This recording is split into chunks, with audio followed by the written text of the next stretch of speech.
Hello students, last video में मैंने female reproductive system को समझाया था और एक छोटा सा ओवरव्यू दिया था।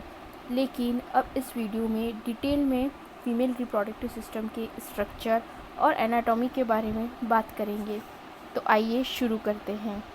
फीमेल रिप्रोडक्टिव सिस्टम को मेनली 3 भागों में बांटा गया है: एक्सटर्नल ऑर्गन, इंटरनल ऑर्गन्स और एक्सेसरी ऑर्गन। तो सबसे पहले हम बात करते हैं एक्सटर्नल ऑर्गन की। इसके बारे में डिटेल में जानने से पहले हम इसके पहले फंक्शन को जान लेंगे कि एक्सटर्नल फीमेल रिप्रोडक्टिव सिस्टम के का फंक्शन क्या क्या है। सबसे पहला इसका मेन फंक्शन तो ये है कि ये स्पर्म को बॉडी के अंदर एंट्री देने का कार्य करता है, और दूसरा इंटरनल जेनिटल ऑर्गन को इन्फेक्शन से बचाता है। ये दो इसके बहुत ही इम्पोर्टेंट फंक्शन हैं। अब बात करते हैं इसके स्ट्रक्चर की। स्ट्रक्चर की बात करें तो इसके सबसे पहले आता है इसमें मोन्स प्यूबिक, जो वेजाइना के सबसे ऊपर की तरफ है।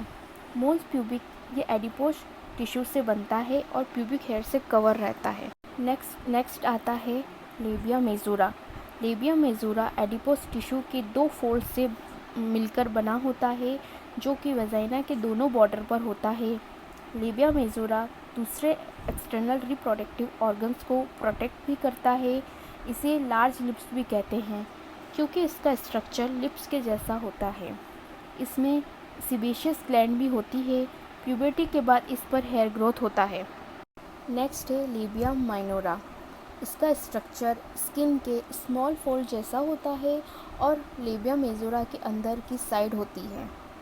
यानी कि जो लेबिया माइनोरा होती है वो लेबिया मेजोरा से कवर्ड रहती है, ढकी हुई रहती है। इस पर कोई हेयर फॉलिकल और स्वीट ग्लैंड नहीं होती है। ये वेजाइना की ओपनिंग को वेजाइना की ओपनिंग को कवर करती है। नेक्स्ट है क्लाइटोरिस। ये स्मॉल सिलेंड्रिकल शेप की होती है।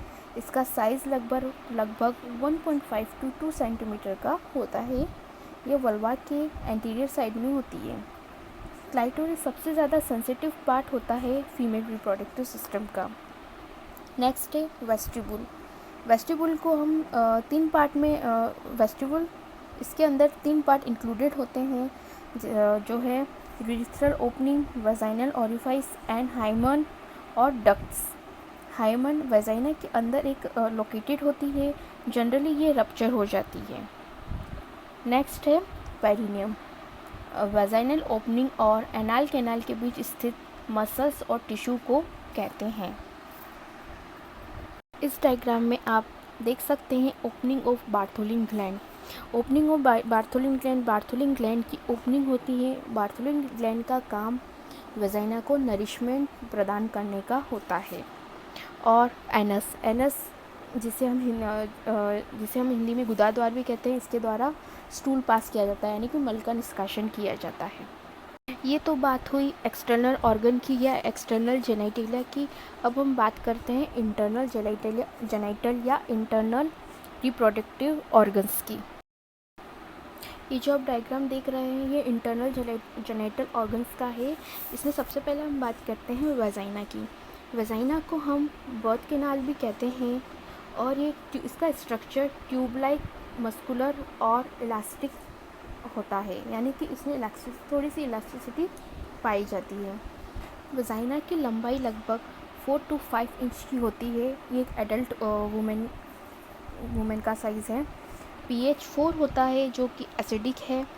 वेजाइना के थ्रू स्पर्म एग के पास जाता है और वेजाइना से ही मेंस्ट्रुअल ब्लीडिंग होती है। इसकी जो पोस्टीरियर वॉल की लंबाई है लगभग 10 सेंटीमीटर और एंटीरियर वॉल की लंबाई लगभग 7.5 सेंटीमीटर होता है। कलर पिंकिश होता है। वेजाइना एक्सटर्नल ऑर्गन को सर्विक्स से जोड़ने का काम भी करता है। अब इस डायग्राम में आप देखोगे कि वेजाइना के जस्ट ऊपर आता है सर्विक्स। सर्विक्स वेजाइना को यूट्रस से जोड़ता है। इसकी जो लंबाई है वो लगभग 4 to 5 सेंटीमीटर की होती है। सर्विक्स के 2 ओस होते हैं, इंटरनल ओस एंड एक्सटर्नल ओस। वेजाइना की तरफ जो ओस होता है उसे एक्सटर्नल ओस कहते हैं, और यूट्रस की तरफ जो ओस होता है उसे इंटरनल ओस कहते हैं। अब हम बात करेंगे यूट्रस की। यूट्रस सर्विक्स के इंटरनल ओस से कनेक्टेड रहता है। यूट्रस यह एक पियर शेप का होता है। इसकी लंबाई लगभग 7.6 सेंटीमीटर, चौड़ाई 4.5 सेंटीमीटर और इसकी जो थिकनेस या मोटाई है वो लगभग 3 सेंटीमीटर की होती है। वेट की बात करते हैं तो इसका वेट लगभग 60 ग्राम यानी 60 ग्राम का होता है। यूट्रस 3 लेयर से मिलकर बना होता है जिसे हम एंडोमेट्रियम, मायोमेट्रियम और पेरीमेट्रियम कहते हैं। एंडोमेट्रियम इसकी इनर की लेयर होती है, मायोमेट्रियम बीच की लेयर और perimetrium outer layer. Next internal organ है फैलोपियन ट्यूब। फैलोपियन ट्यूब इसका स्ट्रक्चर ये ट्यूब लाइक स्ट्रक्चर होता है इसकी लंबाई लगभग 10 सेंटीमीटर अप्रॉक्स होती है। यूजुअली 7 to 12 की लेंथ होती है इसकी एवरेज लेंथ। फर्टिलाइजेशन का जो प्रोसेस है वो फैलोपियन ट्यूब में ही होता है। फैलोपियन ट्यूब को 4 भागों में डिवाइड करते हैं। इसमें फर्स्ट है interstitial portion, second isthmus, third ampulla, fourth infundibulum.